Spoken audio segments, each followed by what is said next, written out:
যার উদ্যোগে যার এই উদ্যোগে আজকে আমরা এই ক্যান্ডিডেট হয়েছে, আপনারা সকলে কাজ করছেন, আমরা আমাদের এলাকাকে সমৃদ্ধ করতে পারছি।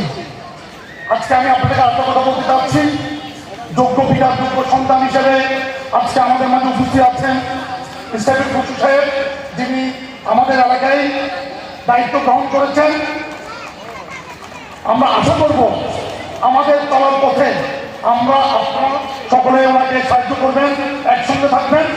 আমাদের ভবিষ্যতে যে আবেদন আছে, আবদার আছে, আমরা ওনার মাধ্যমে নিশ্চয়ই এই যে আবেদন আছে এটা সফল করব। আমাদের সঙ্গে নিশ্চয় আমাদের মাথার ছায়া হিসেবে জনতা আমি উৎসাহিত আছি। তা আমরা একসঙ্গে থাকার, একসঙ্গে চলার, একসঙ্গে মিলেমিশে থাকার সফলতা ব্যক্ত করছি। আমরা আজকে প্রোগ্রামে সফলতা ব্যক্ত করছি। সকলকে ধন্যবাদ।